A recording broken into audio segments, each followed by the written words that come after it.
Welcome to the How to Be Awesome at Your Job podcast, the show where brilliant professionals share how to sharpen the universal skills required to flourish at work. Enjoy more career fun, wins, meaning, and money with your host, Pete Makaitis. Hello, and thanks so much for joining us here for episode 329 with Dusty Staub. I think you'll be enriched by Dusty's perspective on courage, where it's missing, how to find it, how to deploy it effectively for tremendous results. So you'll learn 1, the 3 biggest lacks of courage in the workplace, 2, the problem with being nice, and 3, how to find and liberate others' purpose, passion, and power. So if you'd like to take a look at the show notes or the transcript or the links to items we've referenced, you'll find that over at awesomeatyourjob.com/F329. Now, here's Dusty's story. Robert Dusty Staub has worked for over 30 years with executives, families, and communities, as well as with private and public companies. He's trained and coached executives and teams into creating high-performance outcomes. Dusty has been a pioneer in the process of creating systemic accountability by aligning leadership and group behaviors with strategy to produce bottom-line results. Thanks to Dusty for spending some time with us, and thanks to our sponsors. Check them out. And big thanks to our sponsor, Acorns. Acorns makes it easy to start automatically saving and investing for your future. You don't need a lot of money or expertise to invest with Acorns. In fact, you can get started with just your spare change. Acorns recommends an expert-built portfolio that fits you and your money goals, then automatically invests your money for you. NerdWallet.com, whom I love on these sorts of matters, gives Acorns a whopping 4.7 stars and says, quote, if you want to make the most of your spare change, there's no better place to do that than Acorns. Head to acorns.com/awesome or download the Acorns app to start saving and investing for your future today. And we got a legal disclaimer here. It may not be representative of all clients. Tier 1 compensation provided. Compensation provides an incentive to positively promote Acorns. View important disclosures at acorns.com/awesome. Investing involves risk, including the loss of principal. Please consider your objectives, risk tolerance, and Acorns' fees before investing. Acorns Advisors LLC, Acorns, is an SEC-registered investment advisor. Brokerage services are provided to clients of Acorns by Acorns Securities LLC, member FINRA/SIPC. For more information, visit acorns.com. One sponsor to check out is Harvard Business Review. This brilliant magazine, published at hbr.org, is the leading destination for smart management thinking. Fun fact, HBR has been mentioned in 108 episodes of the show. That's because HBR has great stuff that comes up often. They've got explainer videos, podcasts, real-world case studies, and much more. I think of HBR each night that I put on my special orange glasses. Their article, Will Blue Light Glasses Improve Your Sleep?, revealed that those who wore them reported better sleep and a 7% improvement in work performance as compared to those who wore the sham glasses. So I cite HBR anytime anyone tells me that I look silly wearing them. Now, much of HBR's content is available for free when you sign up at their site. Subscriptions that get you unlimited content cost $10 a month. If you visit hbr.org/subscriptions and enter the promo code AWESOME, you can save 10% off of that subscription. Again, to save 10% off of your HBR subscription, go to www.hbr.org/subscriptions and enter the promo code AWESOME. Here is Dusty. Dusty, thanks so much for joining us here on the How to Be Awesome at Your Job podcast. Pete, it's my pleasure. Well, could you give us first and foremost an orientation to this Dusty nickname? Where did it come from and how is it stuck? Well, my father was Robert Earl Staub, and he was had a full scholarship to Notre Dame playing football in 1942 out of Canton High School. He didn't go. He went and fought in World War II, and his nickname in high school was Blood and Guts Staub, and working as a paratrooper for 26 years in the military, he became even tougher. When I was born, there was only one Bob Staub, and that was him. But I was named Robert Earl Staub II. And Staub's a German word that means dust. So when I was 1 day old, my dad didn't want me to be called Little Bobby. Mm-hmm. So he nicknamed me Dusty. So I've been known by Dusty, except by the nuns in parochial school who refused because there's no Saint Dusty. When they call me Robert, I wouldn't respond. And I've had more than 1 or 2 rulers cracked across my knuckles over the years. Oh, gracious. And I'm wondering, surely there's a saint somewhere that, of the dusty roads or travels or hospitality for cleaning people's feet. I don't know. Some way, I wonder. But who knows? They may or may not have been receptive to your counter offer at the time. Well, that's cool. But I'm also curious here. So, did your dad want you to have the family name, but also differentiation in the household? Is that he's trying to have his cake and eat it too? Yes, he did. He named me after himself, and he didn't like Junior either. So he made it the second because he didn't like Junior. And he wanted me to be different than he was. And unfortunately for both of us, I was very different. And he and I had like two rams crashing heads into each other for the first 28 years of my life until I had an awakening and transformed the relationship by changing the way I dealt with him. Well, that's intriguing. Does this have to do with courage, or is this a whole other area of expertise of yours? Well, no, that's actually where I was working at the VA hospital. I did a TEDx talk on this called Developing the Cardiovascular System of Your Soul. And I was working with a veteran and his family as this veteran was declining. And I worked with him for about 6 weeks. And I was at his bedside when he took his last breath. I was providing a psychological consult. And when he died, I realized that if that was my father in that bed, because he was the same age, that I could not have said to that man what the daughter said to her father. And I realized at some point my dad was going to die or I was going to die, and we were in a hellish position with each other. And so that's where the acts of courage were born, the courage to look in the mirror and see the way I was acting, the courage to dream of a different way of being, the courage to be confronted by my father, and the courage to confront myself, and the courage to be more vulnerable and open, etc. So 7 different acts of courage were required for me to transform myself. And in the 9 months of work, I was free. And then 2 years later, my father changed and became the dad I always wanted. Somehow, in changing myself and my way of relating to him, it changed his way of responding and relating to me. It's not funny when you think about system dynamics, but it was a revelation to me at the time. Well, that's beautiful and powerful. And so we're hearing courage being transformational in personal relationships. I'd also like to hear how this is powerful in the work environment. Well, yeah, because most of my work for the past 35 years has been in corporations, for-profit, not-for-profit, across all of segments of U.S. industry. And I keep seeing in organizations where a lack of courage at senior leadership levels, as well as down through the ranks, but speaking of senior leaders, where it leads to problems. So 2 of the biggest lacks of courage occurs most often in corporate America is a lack of the courage to be confronted, number 1. So people get defensive, they shut people down. And, when somebody comes to give you bad feedback or give you criticism, Pete, in your organization, they're inviting you to join a conversation that's been going on for a while. And if you shut them down, they just go back underground behind your back and it redoubles.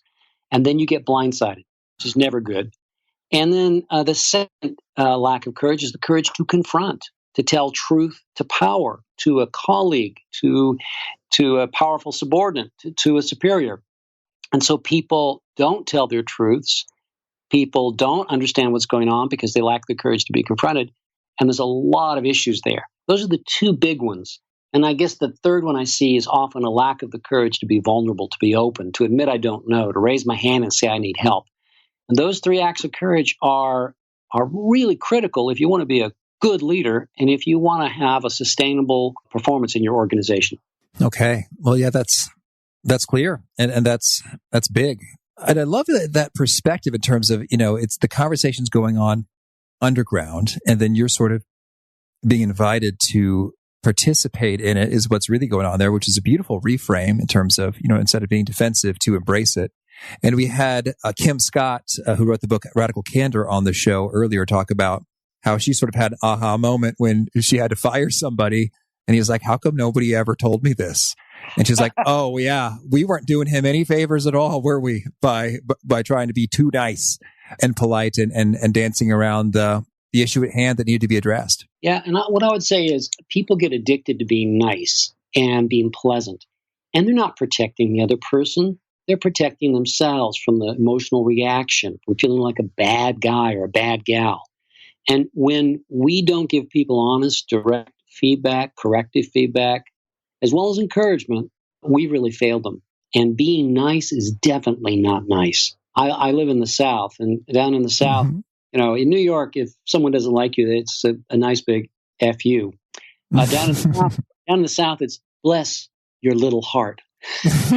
You add the little into the heart, and that's an F you in the South. And so it's I do a lot of work internationally, and my German clients tell me, they say, Americans, you can't trust them. I said, they're not reliable. I said, what do you mean? Well, they say what they think you want to hear, and they will say yes when they haven't really committed, and then they don't follow through. And so I think that's, again, we want to be pleasant. We want to be liked. We're saying yes, but we're not really thinking it through. And we're not saying, I can't say yes to that. Here's why. Let's talk it through further.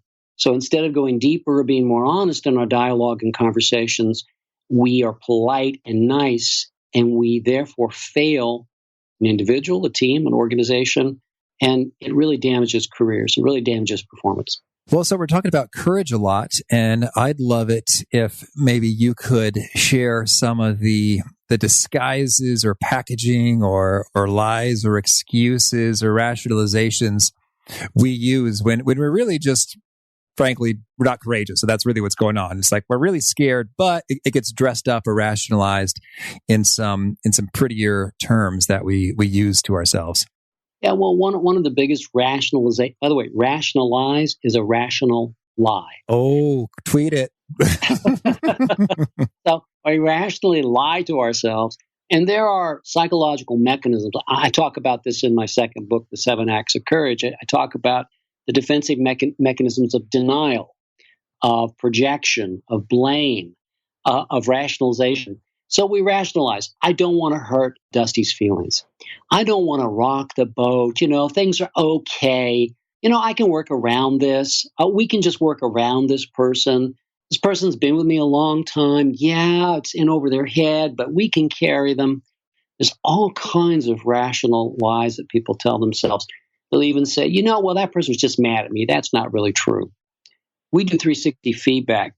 And we gather data from multiple sources, 8, 9, 10, 12 people around an individual. And people are shocked sometimes at the themes around the critical things they need to change. And it's because they've been hearing it from 1 or 2 people. But when they see it as a theme from 5 or 6 people all at once, it's inescapable. And then it hurts their feelings. And one of the things, Pete, I believe is that my father said this to me. I came home from graduate school, and my dad had left the military and started his own business. And he said, son, these damn civilians. I said, Dad, what'd the damn civilians do now? And he said, son, if they were in the military, we'd shoot them. They don't tell you the truth. They talk behind your back. When you give them a chance to tell you what's going on, they won't tell you. When you try to tell them, they get defensive. He said, they let their emotions run them. I said, well, Dad, you call them that amateur. What's a professional? He says, son, a professional is somebody who does what's required and necessary, not what's most comfortable, habitual, or routine.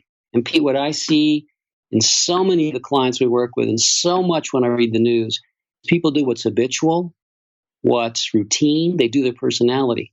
Integrity, doing the right thing when things are easy, is not integrity.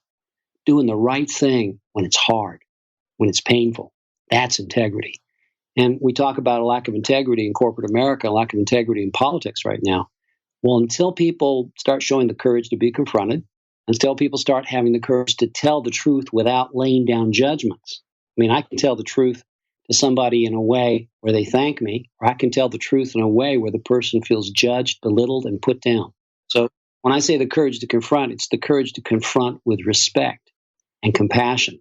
When you get angry and you think you're telling your truth, you're vomiting on somebody, you're dumping on somebody, and that's not respectful. That's not respectful confrontation. That's not the courage to confront. Okay, got it. Well, so you lay out 7 acts of courage progressively. So could you walk us through a little bit of sort of each one and how it looks in practice? Sure. And interrupt me if I get going too long here. The first act of courage, which I discovered, was the courage to dream and to put forth the dream. I had a dream that I could have a better relationship with my father, that when I stood at his graveside, there would be no guilt, there would no be shame, there would be no resentment and anger, that I would be at peace with my dad. That was a dream, and that was not where we were.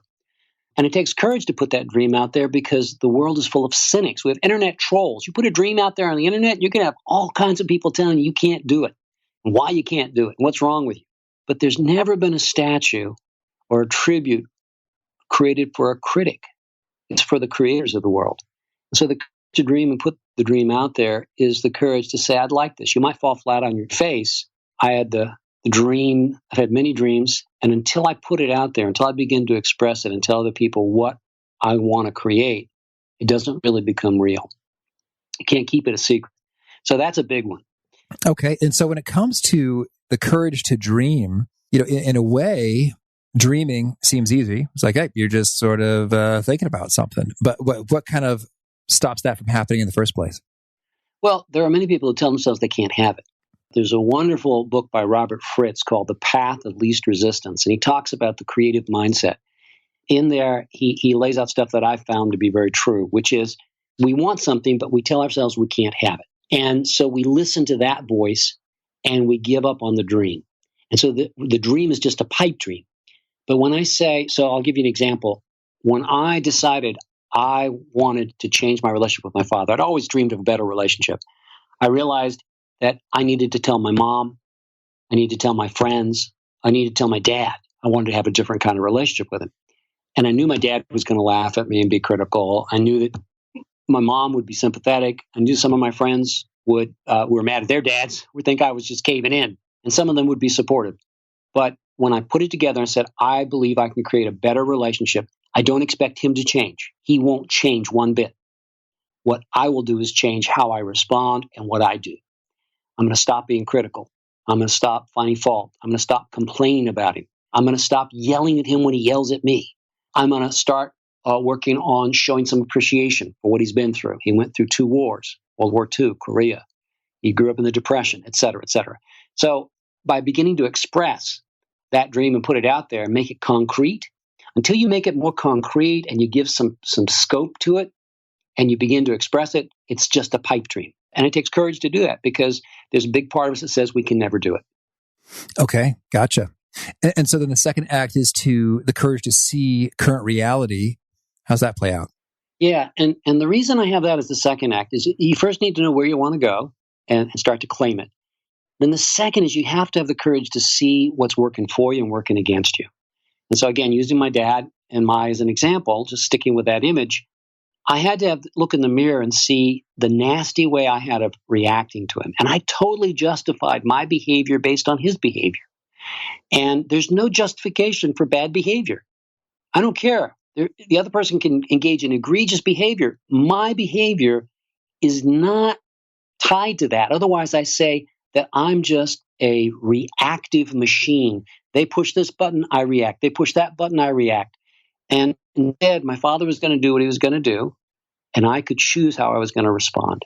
And seeing the current reality is claiming my strengths, claiming my weaknesses, what's working for me, working against me, not having a pipe dream that somehow my dad's going to be different, but seeing the way it is and seeing how I'm interacting and what's problematic in the way I interact and seeing that current reality and claiming it. And some people will not claim their strengths because then they'd have to do something with them. And some people lack the courage to claim their weaknesses. They gloss over them because then they would have to own up that there's something they're responsible for and they have to do different. So the courage to see current reality is sometimes the courage to see our strengths. And for some people, it's the courage to admit and see weaknesses or gaps. Gotcha. Okay. And so the next up, the courage to confront. How's that go? I'll put it this way. Imagine you have the courage to dream. That's your guiding star. That's what you're going after. The courage to see current reality is the ground you stand on. If you don't know the ground you stand on, you're not going to be able to move. But to go from current reality to the dream requires 5 different acts of courage. And the first act is the courage to confront, the courage to speak your truth, to tell other people what you see, to tell other people what you like and don't like. It's finding your voice and finding the power to express your voice without being judgmental or critical or negative. Just saying, hey, this is what I see. This is the reality I have. What do you see?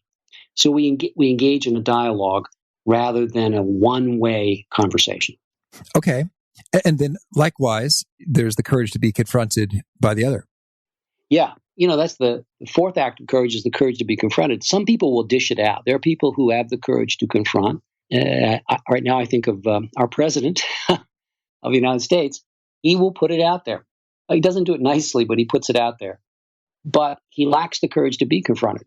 And if you're not willing to hear confrontation or differences of opinion, it means you're going to create extra resistance, you're going to create more negativity, and you're going to guarantee you're going to get blindsided because people will just go underground with it if you have a lot of power or they lack the courage to continue to tell their truth. So the courage to be confronted means I don't want to be blindsided.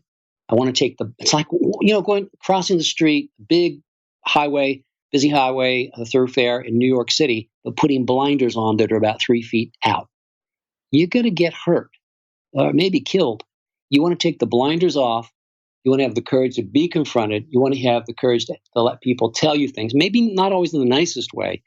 From that, at least you have more perspective and more information with which to work. And in this kind of conversational dynamic, you talked about not unloading with anger. And what are some other sort of pro tips for, engaging in a way that is positive and constructive when you're going into the difficult territory? Yeah. One of the major tools, we teach 2 major tools of the 10 we teach. One is what we call power questions. And power questions are questions that are Pareto based, the 80-20 rule, the 20% of the information that gives you 80% of the value. And they're also designed to go for root cause, to be most effective in your work, to add value, to grow in your position, to grow in your power as a leader. You want to be able to do root cause analysis, and you want to ask value-added questions that are powerful. And so, for example, you'd say, this is an example of, do you like working here? Terrible question. Yes or no? What do you like about working here? Better question, but still not very valuable. A power question. What's the one thing you like most about working here? So if I'm an employee, I go to my boss and I say, hey, boss, what's the one thing I'm doing you most appreciate? Want to make sure I keep on doing? Now, what's the one thing I could change would make the biggest positive difference in my performance in this team? And then a bonus power question. Boss, what's the one thing I could do to either take something off your plate or to help you and this team be more successful? By asking those 3 powerful questions, you gather information from your supervisor, from your peers, from your family. Go home. You're really brave. Go home and ask your spouse, hey, sweetheart, what's the one thing I'm doing you most appreciate in our marriage that you want me to make sure I keep on doing? What's the one thing I could change would make the biggest difference? What could I do to help you feel more loved and supported in this relationship? And then ask follow-up questions to uncover and go for a root cause. You hit a root cause, you take care of a dozen symptoms. And poor employee morale, dropping profits, angry customers, poor quality, lack of performance, slow decision-making, those are symptoms. They're not root causes. Poor teamwork, those are symptoms. What's the root cause? So being able to ask powerful questions. And then the second tool that goes with that is highly interactive listening, where you follow up on what you've heard. You ask follow-up questions. You reflect to show that the person that you've heard them. You check to make sure you really heard them well. There's a wonderful quote. I can't remember who it's from, but I love it. It's like the biggest problem with communication is the perception that it has occurred. Because we all hear what we want to hear. So that courage to be confronted is the courage to listen very carefully, interactively, and ask powerful questions. Those 2 skills alone can transform your perception of you in the workplace, because many people are not open to feedback, especially corrective feedback. Many people don't ask for it. And when you show that you're willing to ask for the good as well as the not so good, you're willing to ask for how you can step up and be better, and you show that you're listening and you get into an interactive conversation, your value added, the perception of you as a value added employee, as a value added leader, just really goes up tremendously. Now, we talked about the power questions that sort of really hit the 80-20 goodness and surface it. And then what do some of those follow-ups sound like to get to root cause? Yeah, so let's say I say to you, Pete, what's the one thing I could do that would make the biggest positive difference in our working relationship? And you say, well, Dusty, if you would start being more proactive, instead of waiting for me to give you an assignment, look and see what you think needs to happen with our key customers and come to me with some ideas. Don't wait for me to tell you, and say, okay, so can you give me an example of a time you saw me waiting to be told when you think I could have been proactive? And you go, yeah, with 2 weeks ago with Mr. Jones, when he called in and there was an issue, and you'd gotten an email 3 weeks before that, but I got on the call and I talked to him. And as I talked to him, I realized there were some things we could do to solve it. And when I came to you to ask about it, you had several good ideas. Why didn't you get on the phone and call him 3 weeks before, after that email, to have the conversation with him and come up with the ideas? I go, oh, yeah, okay, that's great. So what would be a question that I could ask of him if I get another email, I see emails like that? What would be some of the questions that you'd want to see me ask? If I could ask only 2 questions, what would be the best questions from your perspective, and from a strategic perspective, Pete? So, well, the one question I want you to ask is, what's the one thing we're doing that makes us most value added to you? And what's the one thing we could add or do different that would make us even more value added, dear customer? Those are great questions, yeah. And I'd like you to start asking those of all of our key customers. And I'd like you to start asking that of your teammates. And I'd like you to start recording that. And about once every 4 or 5 weeks, Dusty, I'd really like it if you'd come in and you'd give me a download on what you're hearing and what the themes are. That's where you start being more strategic and proactive. And I go, oh, that's great, Pete. Thank you. So right there, you get some coaching and guidance, but I initiated it by asking the follow-up questions and being willing to listen and ask for more guidance. Excellent. Thank you. You're welcome. Well, next up, you've got the courage to learn and grow. How's this go? Well, that's a big one. Chris Argyris at Yale University, a psychologist, wrote a little book which talked, why is it that really smart, successful people start to fail? It's because they become blinded by their past success. They begin to suffer from something my old boss, Dr. James Noble Farr, called hardening of the categories. Their categories get harder as they experience success, and they get blinded by that success, and they stop learning and growing. The courage to learn and grow is the willingness to step into ambiguity and the unknown. And most people don't like ambiguity. They don't like uncertainty. And yet, when you start something new, when you're really going down into new territory, it's going to be uncertain. It's going to be ambiguous. There's going to be a lot of fog. And you have to be willing to navigate through the fog. That's one part. The second piece is, and this is true for a lot of very successful people who start to limit themselves, is you have to give up the addiction to being right. There are 2 pieces to the courage to learn and grow. The willingness to step into ambiguity, the unknown, move through the fear. And the second is to give up any addiction or need to be right. I would rather win. I'd rather find a better way than insist on being right. Because being right means I'm locked into a cognitive trap. I'm trapped in my old ways and patterns of thinking. It's what my dad would call being an amateur leader as opposed to a real pro. Okay, thank you. And so then next up, we got the courage to be vulnerable. Yep, and I actually add the words to love. I got the courage to put that in there. The publisher of the book, the hardback cover of 7 Acts of Courage, was Executive Excellence. And my publisher wanted me to take out the courage to be vulnerable. He said, the executives won't want that. That's not good. But I insisted. And in 1998, the hardcover of 7 Acts came out, and I had the courage to be vulnerable, to love. And it's turned out to be one of the most powerful concepts. And in fact, Brene Brown did a TED Talk that's gone viral and has millions of views now. And she's talking about vulnerability and the power of vulnerability. Well, I've been talking about since 1998. For me, the courage to be vulnerable is the willingness to be open. And I actually got that term from Max Dupree. He wrote a little book called Leadership as an Art. And he was the chairman and CEO of the Herman Miller Corporation for 20 years.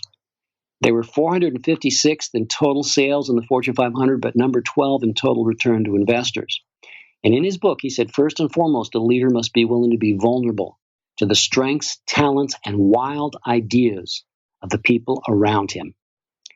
And I was so inspired by that, and I realized that that's exactly what I had to do with my dad to transform myself. And it's one of the few things that we Americans are really taught. We're taught to be tough and strong and independent, and being vulnerable is weak. Well, being vulnerable takes real strength, and it means being open to raise my hand and say, I don't know, to ask for help, to be willing to be open to new ideas and inputs. In fact, there can be no real innovation and true passion and creativity until there is the courage to be vulnerable in the corporate ranks, in the C-suites, and in the teams in organizations. Okay. All right. So when you say to love, what does that really mean in that context? Well, in a business context, it means the courage to really care. I worked for a boss who was very opinionated, very stubborn. He was the first founder of the Center for Creative Leadership, Dr. James Noble Farr. He was the head of graduate studies at Columbia University. Brilliant man, a pioneer in leadership thinking. And he was always right. Meant all of us were always wrong. Being vulnerable and open to him was to admit that I really cared about him. I didn't like him sometimes, but I really did care about him. And I cared very much about our customers. And I would call that love. But in business, I think it's showing that you care, that you respect, that you really value other people. And the funny thing is, Pete, I find that I was a marriage and family therapist many, many years ago in private practice. I found that many, many men, and not more than a few women, have a fear of being vulnerable, of being hurt. And so they block the love. And they create the very thing they fear most, which is feeling lonely, isolated, and ultimately leaving or being left. So the courage to be vulnerable to love is vitally important in a relationship. It's vitally important in business. And it's around that respect, that caring, that sense of letting people know, I need you. I can't get it done without you. Well, and I'm curious to hear, how did that story evolve with you and what was his name, the founder of the Center for Creative Leadership? That was James Noble Farr. Right. Dr. Farr. Well, after being there for 2 years, he made me director of leadership development. And I worked as director of leadership development for 3 years, created all kinds of programs. And finally, I realized I wanted to go off and create my own business. I went to Jim and I said, Jim, you and I struggle all the time. Every time a client wants something new and I'm creating something new, you and I fight and argue. And I'm actually tired. I think I can go out and do my own thing. And I want to give you plenty of notice to leave. And he appreciated that. I was also the top biller and the top creator of product at the time. And he said, all right, give me 2 months. I said, all right. And then a week later, he came and said, no, go ahead and go. Go ahead and go. Because he was afraid other people might want to leave with me, I guess. But I had a 3-year non-compete, so I couldn't work with any of the clients. But fortunately, AT&T picked this up, and a few other clients came in very quickly. And it was a real risk. It was really scary, but I tripled my income within the first 15 months and was able to create things the way our clients were asking us, rather than trying to always filter it through thinking of a 70-year-old guy who had things his way. But Jim and I brought him out here to the farm. We did a Christmas party, and we gave him a plaque and thanked him because he helped launch this business.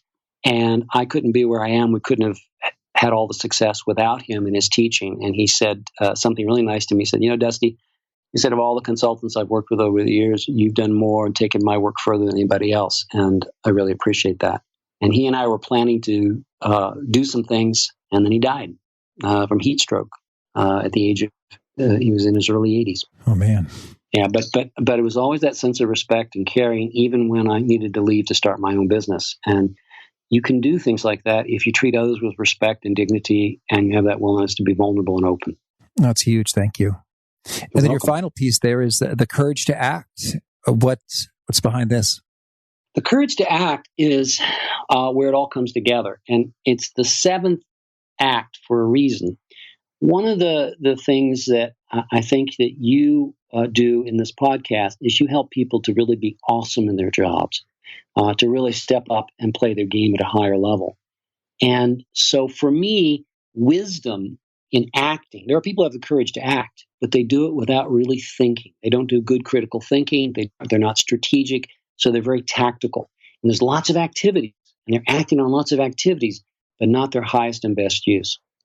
So the courage to act without the dream, seeing current reality, confronting and being confronted, learning and growing, and being vulnerable is not going to have as much wisdom or guidance to it. So if I act informed by those prior 6 acts of courage, then I can act with greater wisdom and greater strategic guidance. And I might be doing less, but I'm having a far greater impact. There is a book out now called Essentialism. We had Greg on the show. Yeah, I love Essentialism. Greg's brilliant. And it's what I love it because I like him and Daniel Pink Drive because and Brene Brown and Simon Sinek, because these guys are all talking about stuff I've been doing since 1998 in business, and they keep validating it, which is wonderful. What I love about that is always asking, what's my highest and best use?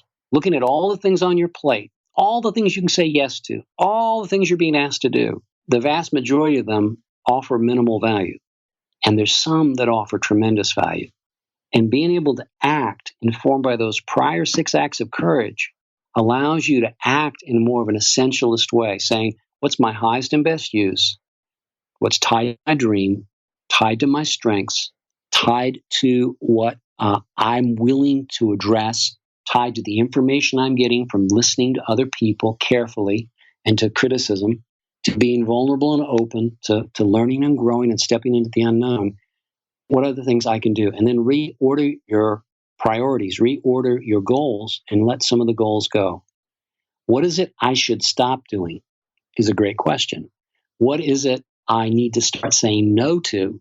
Because every no is a strategic yes to something else. And every yes is a strategic no to something important, like time with my spouse, time with my kids, time to recharge my batteries, time to write my book that I've been talking about for 15 years, et cetera, et cetera.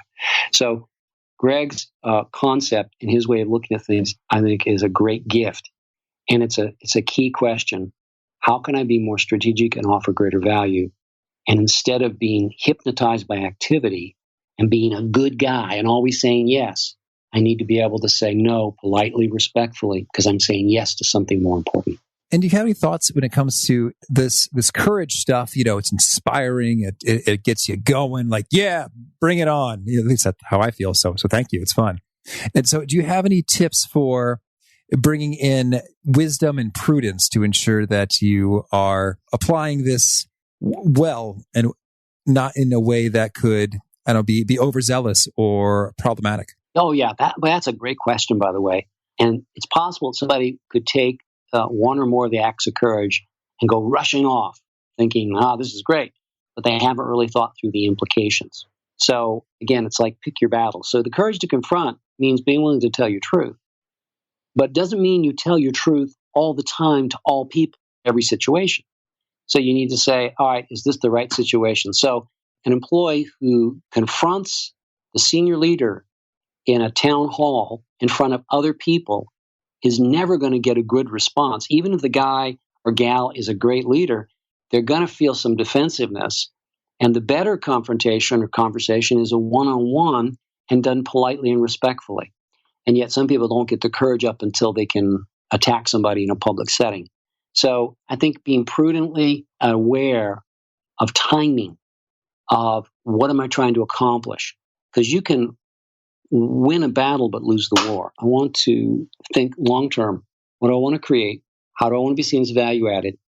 What are the ways I need to begin to offer my truth?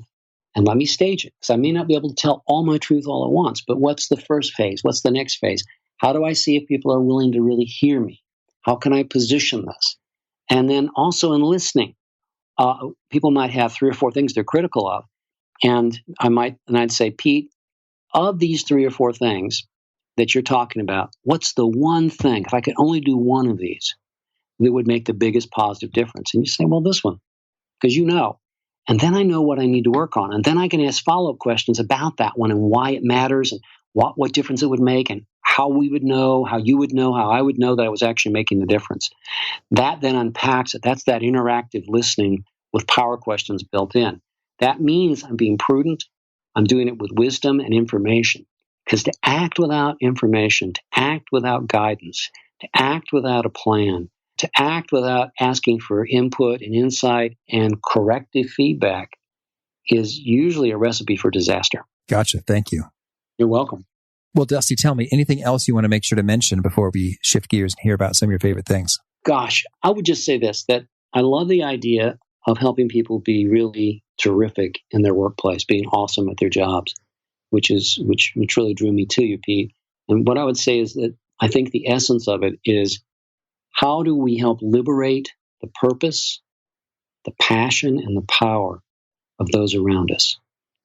And if I can help people focus on their fundamental why, going to Simon Sinek's talk, if we can focus on the purpose here, the why, if we then look at how the why informs what we do and how we do it, we're going to be much more effective. Now we focus on purpose.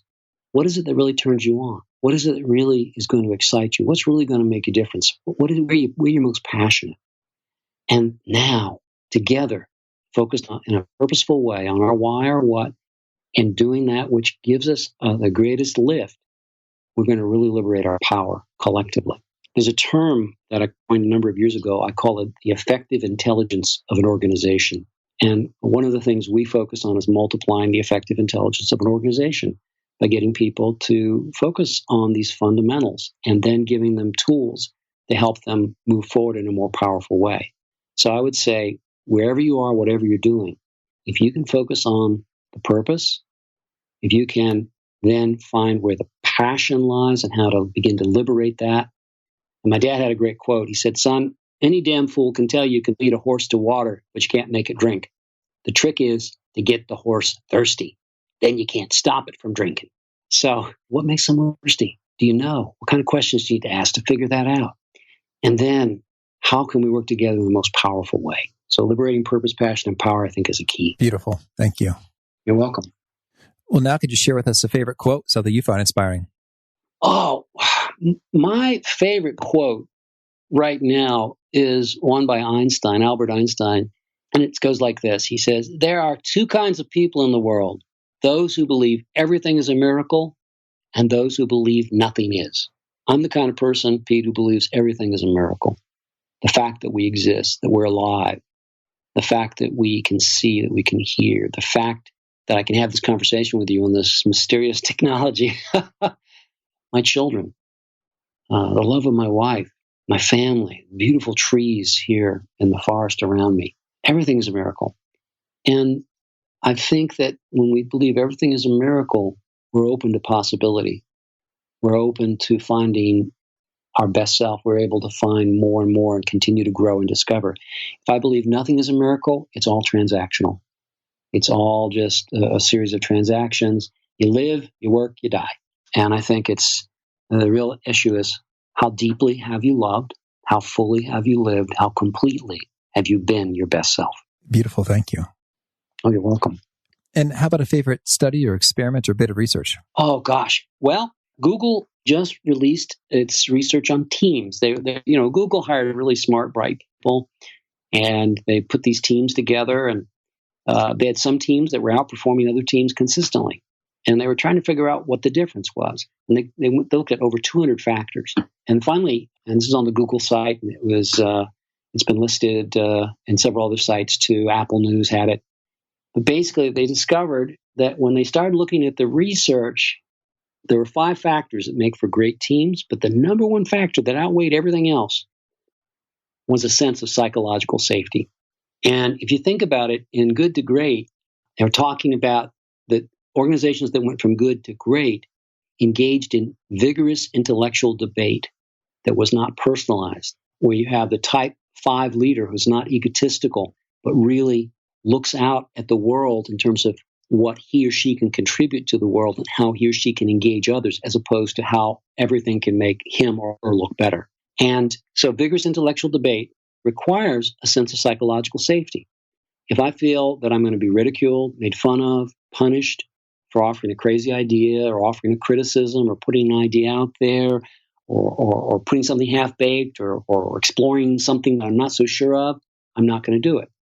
And so you have people holding back, not sharing ideas. You have people not engaging in vigorous intellectual debate, so you don't come up with the best answers. So that sense of psychological safety, and then structure, and then a sense of effectiveness and feeling valued, those all come in. But the number one factor is psychological safety. I really love that study. Years ago, Becky Langford, who worked at AT&T in PR, told me, she said, "Dusty, you should let everybody know that you create a sense of safe space for people." I said, it's too touchy-feely, it's going to scare people. This was back in 1990. But actually, I think if I'd done that, the business would probably be 10 times bigger, because that's really the key. When we walk in to do a training, we walk in to do consulting or coaching, if we can't create psychological safety, we're wasting our time. And if you don't have a sense of psychological safety on your team and your organization, you're never going to be great. You might be good, but you'll never be great. And how about a favorite book? Oh, well, I would say Daniel Pink's Drive. Daniel Pink really, when I was reading his book, I had tears in my eyes because he was talking about all the research. He did looking at the last 30 years of research, and he said, look, most managers and leaders in corporations are still using the understanding of the 1940s and 1950s. They haven't caught up to what modern research. They're still using extrinsic motivators, the carrot and the stick. Do this, you get this reward. Don't do this, you get punished. And that only works if you're making widgets. But when you need complex intellectual tasks and innovation, you need to have intrinsic motivators. And he identified the three big intrinsic motivators in the first half of the book. And the second half is how to actually use them, which is a sense of purpose, being part of something greater, which I get to contribute to. That's intrinsically motivating. A sense of autonomy, some say-so in my work week, in my work month, my work year. So I have some say-so and some freedom there. And a sense of personal mastery, that working here I get to grow and develop. And I loved that. And it just gave more intellectual firepower to the work we do. And it also just made sense in terms of what I've felt and known since 1990 in writing my own books and my own material. And then the other book I really like is The Heart's Code by Dr. Paul Pearsall.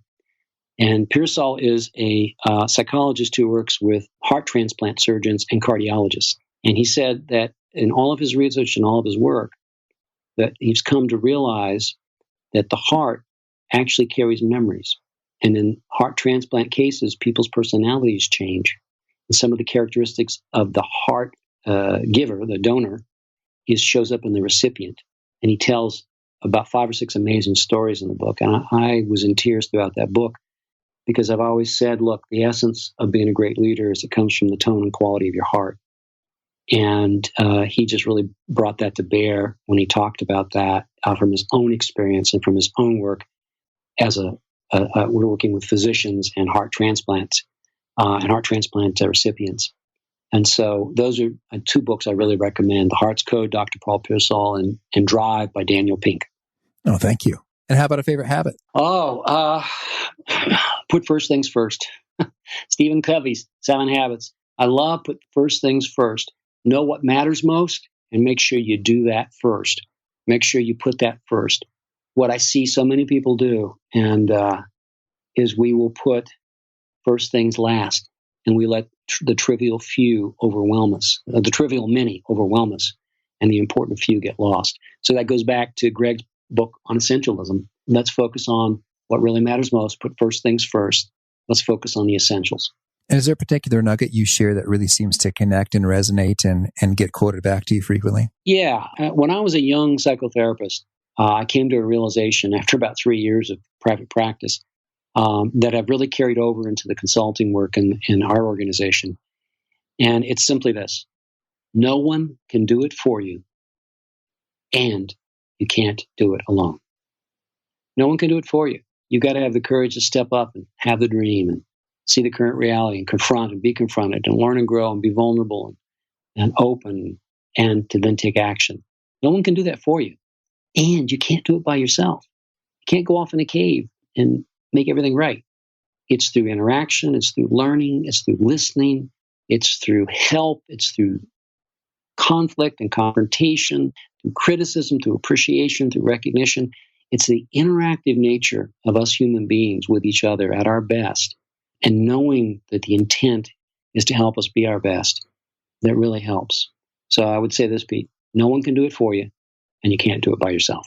All right. And if folks want to learn more, get in touch, where would you point them to? We actually have 2 websites. The business-to-business website for corporations and senior leaders and so forth is staubleadership.com, www.staub, S-T-A-U-B, staubleadership.com. And that links to a YouTube channel. There are like 30 YouTube videos of me. There's a list of the books and the materials, and also the team that works with me is listed all there. The new website we started last year is for the general public. It's for teachers, students, it's for everybody. And it's called www.theactsofcourage.com, theactsofcourage.com. There are short videos explaining each act of courage with a story about each act. There are interviews with executives and psychologists and business leaders and entrepreneurs. There are many articles on there. I've written articles, interviews I've had with people. So I'd recommend people take a look at both of those websites. And then, of course, I have a TEDx talk, Developing the Cardiovascular System of the Soul, which is also people can pick up. And do you have a final challenge or call to action for folks seeking to be awesome at their jobs? I would say the final challenge I'd say is, do you have the courage to be your best self, to claim your deepest dream, and to face the thing you least want to face? Because it's the act of courage that you've least developed that will be your Achilles heel, that will keep you limping through life. Okay. Well, Dusty, thank you so much for going deep into this good stuff. It's been inspiring and a lot of fun, and I just wish you all the best in all you're up to. Thank you, Pete, and thank you for the great work you're doing. And if I can ever be of any help as you work on helping people be awesome at work, just let me know. Oh, thanks a lot. It was a great interview. Thank you. I love Dusty's take on how sometimes being nice isn't nice, and the encouragement to be courageous and how that could make just a world of difference. So if you're making any little excuses or shying away from a courageous question or confrontation or conversation, I hope you've found a little extra oomph to go there and to go there wisely. And again, if you want to check out the show notes, the transcript, the links items we've referenced, it's at awesomeatyourjob.com/ep329. And if you haven't already, I hope you'll push the subscribe button. If you do so, you'll hear from our next guest. It is Nir Eyal, and he is talking about how do we get hooked our attention to devices and technology, and how can we be more engaging in trying to hook other people's attention to what we're creating and to protect your attention wisely and deploy it as you wish. So much good stuff. Peace. Thanks for joining us for today's episode. To get the most out of this conversation, visit awesomeatyourjob.com to find today's show notes, transcript, and infographic summary cheat sheet. For more entertaining professional skill sharpening, be sure to subscribe to catch the next episode of How to Be Awesome at Your Job.